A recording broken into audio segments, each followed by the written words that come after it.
ఒక రెండు మాటలే చెప్పి అధ్యక్షుల వారికి వేదికను అప్పగిస్తాను.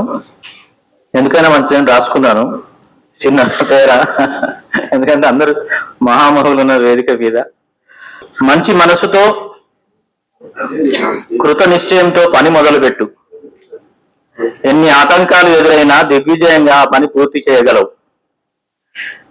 ఇలాంటి భావనే సూఫీ కవులు ఎప్పుడో చెప్పి ఉన్నారు.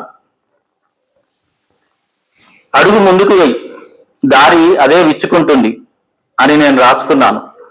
అదే పాటిస్తూ వస్తున్నాను. కథ, కవిత రాసేటప్పుడు ముందే ముగింపు అనుకోవాల్సిన అవసరం లేదు. ఆ కవిత, కథ ఎలా నడిపిస్తే అలా నడుస్తూ పోయే వెసులుబాటు ఇవ్వాలి. అప్పుడు అది ఆ సబ్జెక్టుకు తగ్గట్టుగా ఒక మంచి ముగింపును సూచిస్తుంది. ఒక్కోసారి 2-3 ముగింపులు కూడా సూచించవచ్చు. అందులో ఆ సబ్జెక్టుకు తగ్గట్టు సహజంగా ఉండే ముగింపును ఎంచుకోవడం విగ్రుడైన రచయిత కర్తవ్యం. ఈ సంచిక విషయంలో అలాగే ఫ్లెక్సిబుల్ గా నడుచుకున్నాను.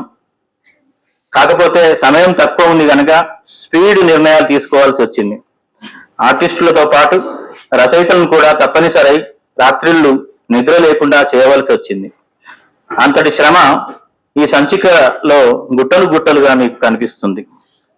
మీరు అబ్బురపడతారు, ఆనందపడతారు. ఈ సంచికను గుండెలకు హత్తుకుంటారు. ఈ సంచికలో ఏ ఒక్క కోణమే లేదు.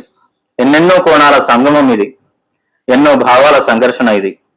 సాహితీ జీవులు దాచుకోదగ్గ సంచిక ఇది. అనేక కారణాల వల్ల ఈ సమయంలో, ఈ సందర్భంలో ఈ సంచిక ఇలా వెలువడడానికి నేను కేవలం వాహికనయ్యాను. నాకు తెలిసిన అనుభవంతో, డిజైనరు అండ్ ఆర్టిస్టుల ప్రోద్బలంతో ఇలా ఈ సంచిక రూపుదిద్దుకునేలా చేయగలిగాను. ఇంత ఫ్లెక్సిబుల్ గా, ఇంత విభిన్నంగా ఈ సంచిక వెలువడడానికి మా తెలుగు ప్రభ ఎడిటర్ సమయమంత్రి చంద్రశేఖర శర్మ గారు ఇచ్చిన ఫ్రీ హ్యాండ్ ధైర్యమే ముఖ్యమైన కారణం. అన్నింటికీ ఆయన ఓకే చేస్తూ వచ్చారు. ఆయన మంచి మనసే ఈ సంచిక ఇంత బలంగా, ఇంత విస్తృతితో రూపుదిద్దుకోవడానికి కారణమైంది. అందుకు ముందుగా వారికి చాలా చాలా కృతజ్ఞతలు. నాకు ఆశ్చర్యం వేసిన విషయం ఏమంటే, నేను అడగగానే కాదనకుండా, లేదనకుండా వెనక ముందు రచనలు పంపి సహకరించిన పెద్దవారైన వారు, ప్రముఖులైన రచయితలు నాపై తమ నమ్మకాన్ని చూపడం, వారి నమ్మకం ప్రకారమే ఈ సంచిక నిలబడుతుందని నమ్ముతున్నాను. ఈ రచయితలందరితో పాటు డిజైనర్, ఆర్టిస్టులు, తదితర మిత్రులందరికీ బహుత్ బహుత్ శుక్రియా, థ్యాంక్స్. అలాగే మా ఎడిటర్ గారికి దిల్ సే అలాయ్ బలాయ్ ముబారక్. పత్రికల సంపాదకులు చాలా మందిని మనము చూస్తూ వస్తున్నాం.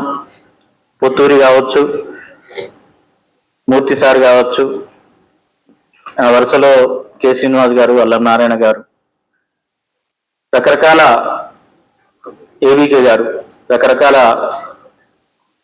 సంపాదకులను మనము చూస్తూ వస్తున్నాం.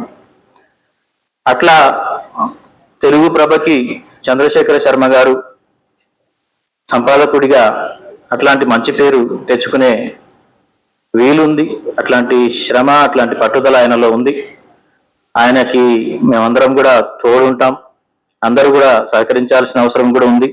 ఇవాళ జర్నలిజం ఎలా ఉందో మనకు తెలిసిందే.